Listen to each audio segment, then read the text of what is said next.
Assalamu alaikum student mathematics 4024. Welcome to Maths Guru. I hope you all are fine. I am fine too. Alhamdulillah.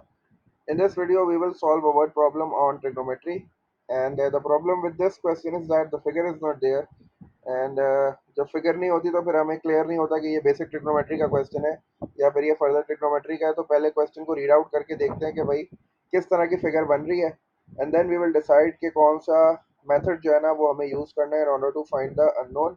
तो let's just start the question. पहले question को read करते हैं अच्छी तरीके से। The question says a zip wire runs between two post 25 metres apart. ठीक है, हमारे पास क्वेश्चन में दो पोस्ट हैं।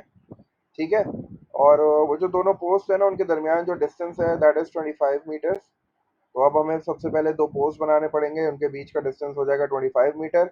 उन दोनों पोस्ट के बीच में जो है ना वो एक वायर जो है वो रन कर रही है। ठीक है, और ये जो वायर है ना, the zip wire is at an angle of 10 degree to the horizontal. ठीक है, ये थोड़ा इंक्लाइंड हुई हुई है 10 डिग्री पे हॉरिजॉन्टल से, मतलब ये स्ट्रेट नहीं है। सही है, थोड़ा सा इंक्लिनेशन है इसका 10 डिग्री का। और हमसे कह रहा है calculate the length of the zip wire. हमें जो जिप वायर है उसकी लेंथ जो है वो फाइंड आउट करनी है।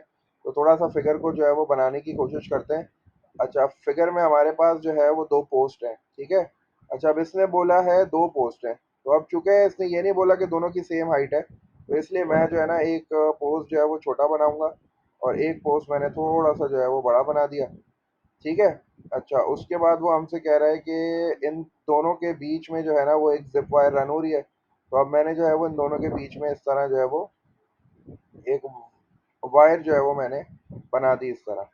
अच्छा, अब आगे क्वेश्चन में कह रहा है कि ये जो डिस्टेंस है यहाँ से लेके यहाँ तक, दिस इज 25 मीटर्स। ठीक है, ये जो आपके दो पोस्ट हैं दे आर 25 मीटर्स अपार्ट, तो ये डिस्टेंस 25 हो गया। और एक चीज़ और उसने दी हुई है फिगर में, ये 10 डिग्रीज दी हुई है। इसने कहा है कि वायर जो है ना वो हॉरिजॉन्टल से जो है वो 10 डिग्रीज है। अब जो है मैं अगर इधर एक हॉरिजॉन्टल बनाने की कोशिश करता हूँ इस तरह, ठीक है, ये वायर हो गई, ये इसका हॉरिजॉन्टल हो गया इस तरह, है ना। ये समझो कि ये इस तरह ग्राउंड, तो ये ट्राइंगल बन, ठीक है ना।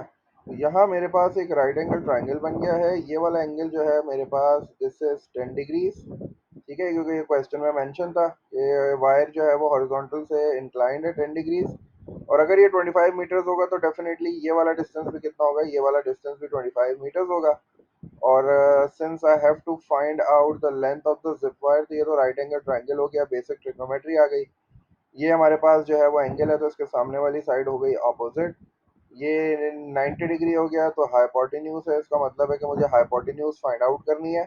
और जो मेरे पास साइड है वो एडजेसेंट है बेसिकली। तो एडजेसेंट और हाइपोटेन्यूज का रेशियो जो है वो मेरे पास क्या होता है, कॉस होता है।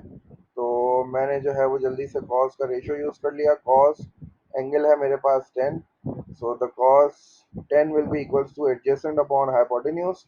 एडजेसेंट है मेरे पास 25, हाइपोटेन्यूज मुझे फाइंड आउट करनी है because hypotenuse is the length of the zip wire. ठीक है, तो मैंने जो है वो हाइपोटेन्यूज की जगह एच लिख लिया।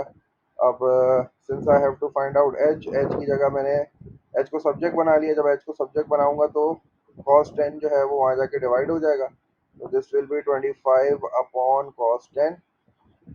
तो ये आ रही है तकरीबन 25.385 आ रही है। तो इसको मैं राउंड ऑफ करके 25.4 कर सकता हूँ।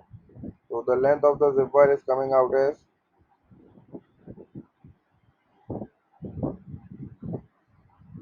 25.4।